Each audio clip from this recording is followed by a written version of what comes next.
Salut, c'était Carte76 pour une nouvelle vidéo. Désolé pour ces quelques mois d'absence. 3 mois, ça passe vite, effectivement. Aujourd'hui, je vais vous parler de La vie scolaire, le nouveau film de Grand Corps Malade après Passion. Donc, c'était pas facile de choisir un film pour lequel j'allais parler. Donc, j'ai vu La vie scolaire il y a plusieurs semaines maintenant, en avant-première, avec équipe du film après la projection. Je vais essayer de me rappeler les bons moments de ce film. Enfin, j'en avais eu un bon écho.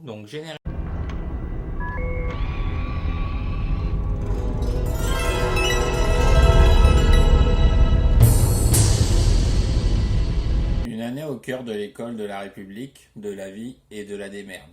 Samia, jeune CPE novice, débarque de son Ardèche natale dans un collège réputé difficile de la ville de Saint-Denis.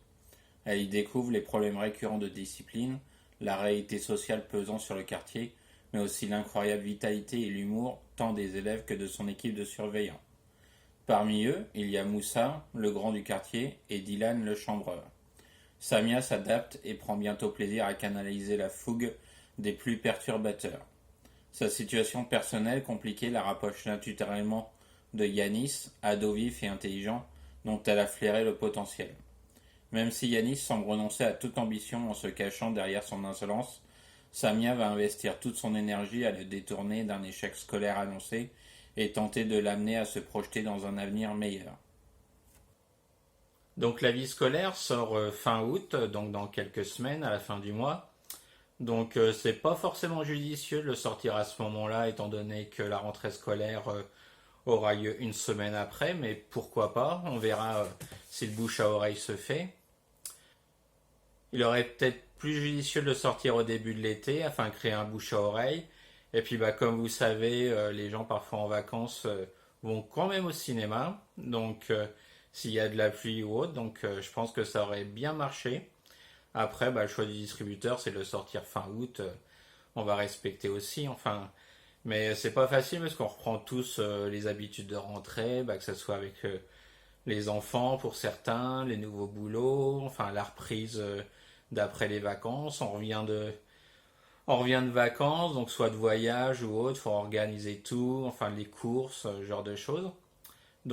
Septembre, c'est pas un mois où je vais beaucoup au cinéma. Je sais pas vous, peut-être que vous me le direz en commentaire si vous allez beaucoup au cinéma en septembre, mais moi j'ai remarqué que c'est un mois un peu calme pour moi. Donc la vie scolaire raconte le quotidien de CPE, des conseillers d'éducation. Ayant quitté le lycée, maintenant il y a une bonne vingtaine d'années, c'est difficile de parler aujourd'hui comment c'est.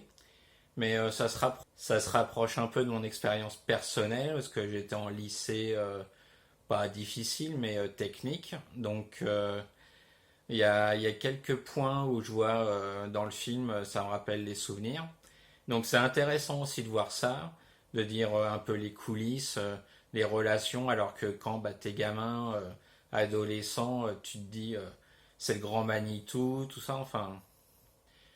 Donc c'était assez intéressant. Il y a d'ailleurs une bonne scène du film qui est amusante. Donc c'est quand ils font la teuf et qu'il y a aussi des élèves lors de cette soirée. C'est amusant de voir que il y a le croisement. Je pense que ça arrive très peu. Mais par contre, on voit leurs angoisses, le quotidien, chacun a sa situation personnelle. Donc ça, je trouve que c'est bien foutu. Il y a le même côté humoristique, tendre que dans Patient. Donc Grand Corps Malade a bien retrouvé ça, il nous l'a expliqué lors de l'avant-première. Ensuite, le film, il y a quand même un enjeu parce que ça se passe sur une année scolaire complète.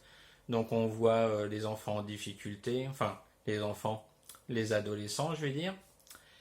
Et par rapport à leur cas personnel, les difficultés, les cours, et puis les tracas du quotidien, autant personnels que scolaires. Donc les acteurs sont tous frais, plein de vie, ça respire, je sens qu'ils se sont amusés pendant le tournage, ça se sent dans le film. C'est communicatif, c'est bien senti. Concernant, euh, concernant la réalisation, eh bien, il y a des plans sympas, on voit qu'il y a du travail de la part du réalisateur. Donc pour éviter de faire téléfilm, enfin, donc faut pas bouder son plaisir à aller le voir afin de soutenir ce genre de film français, en dehors des comédies absurdes qu'on nous sort à longueur de semaine. Donc je trouve que ça fait un bien fou de voir un film comme celui-là. Donc autant le soutenir et puis qu'il fasse des entrées, un petit succès d'estime. On verra si le film survit. Donc septembre, il devrait sortir en vidéo, donc début de l'année prochaine. Donc bon, on va pas tirer sur l'ambulance déjà, mais j'espère qu'il aura un bon petit succès sale pour encourager Grand Corps Malade à nous faire le troisième film dans une même veine et puis sur un sujet différent aussi, parce qu'il sent bien ces sujets. Donc pour terminer cette vidéo, courez voir ce film, parlez-en autour de vous. Ça serait dommage de louper un bon moment comme celui-là. Donc merci d'être fidèle à la chaîne. La prochaine vidéo arrivera pas à Noël, je vous le promets. Il y en aura d'autres avant. Donc merci de me suivre. Donc bisous à tous, continuez au cinéma. Salut! Je dis une chanson en même temps.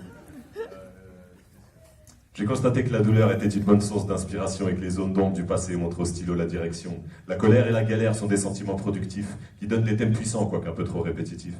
À croire que les plus faciles livraient nos peines et nos cris et qu'en un battement de cils, un texte triste est écrit. On se laisse aller sur le papier, on emploie trop de métaphores. Pourtant, je t'ai déjà dit que tout ce qui nous tue pas nous rend plus forts. C'est pour ça qu'aujourd'hui, j'ai décidé de changer de thème, d'embrasser le premier connard venu pour lui dire je t'aime. Des lyrics pleins de vie avec des rimes pleines d'envie. Je vois, je veux, je vis, je vais, je viens, je suis ravi. C'est peut-être un texte trop candide, mais il est plein de sincérité. Je l'ai écrit avec une copine, elle s'appelle Sérénité. Toi tu dis que la vie est dure et au fond de moi je pense pareil, mais je garde les idées pures et je dors sur mes deux oreilles.